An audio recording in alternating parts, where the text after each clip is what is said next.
بسم الله الرحمن الرحيم، والصلاة والسلام على من لا نبي بعده. أما بعد، السلام عليكم ورحمة الله وبركاته.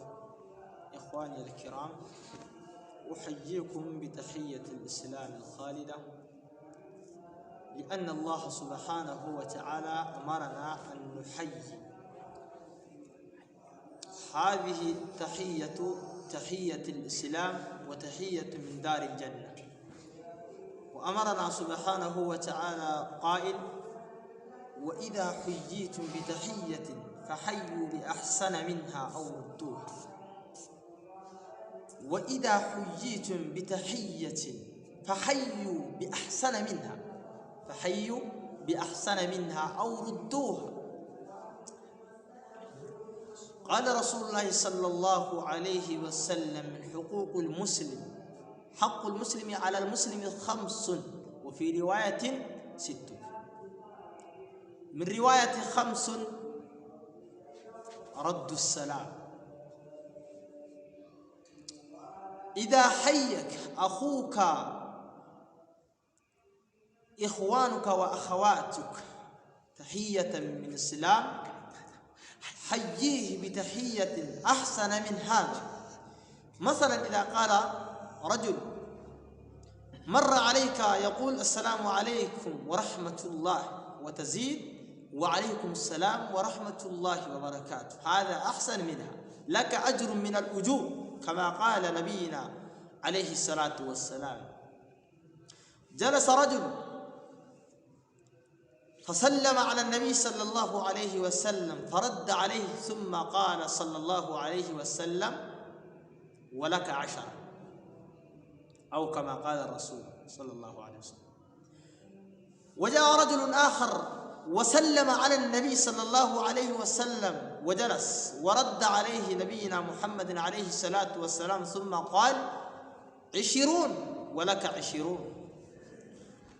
وجاء ثالثا فسلم على النبي صلى الله عليه وسلم وهو يقول، فسلم على النبي، فرد عليه نبينا محمد صلى الله عليه وسلم: ولك 20.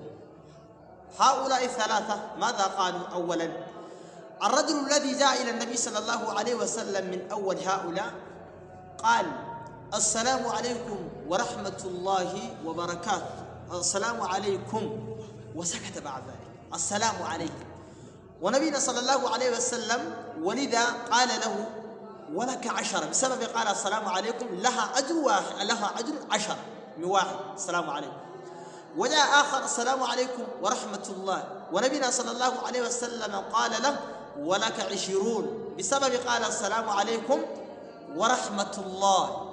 هذه زيادة 10 و10 20. بعد ذلك جاء آخر: السلام عليكم ورحمة الله وبركاته، وقال له: ولك 30. بشر نبينا صلى الله عليه وسلم، بشره بهذه الأجور. إذا نحن نسلم على كل مسلم ومسلمة ولنا الأجور، إذا نقول السلام عليكم ورحمة الله وبركاته ولنا الأجور 30. أيها الناس، وكيف ننتبه؟ وكيف نحن من هذه الأجور ولا نتفكر ولا ننتبه ولا نعقل من هذه؟ أعظكم بهذه الموعظة البليغة الوجيزة أيها الناس، ولأخي ولإخواني المسلمين ولأخواتي المسلمات، أوصي هذه التسليم بهذه التحية وتحية الإسلام. قال الله سبحانه وتعالى: لا تدخلوا بيوتا غير بيوتكم حتى تستأذنوا وتسلموا على أهلها. حتى تستأنسوا وتسلموا على أهلها. لا تدخلوا بيوتا غير بيوتكم، يعني إذا تدخل بيوتا غير بيتا، يعني واجب عليك أن تقول السلام عليكم، السلام عليكم ورحمة الله وبركاته يا أهل هذا البيت، أن تقول هذا واجب قبل الدخول. وإذا دخلت قبل الصلاة مما قبل هذه تحية الإسلام قد آثمت وعليك إثم. أمرنا نبينا صلى الله عليه وسلم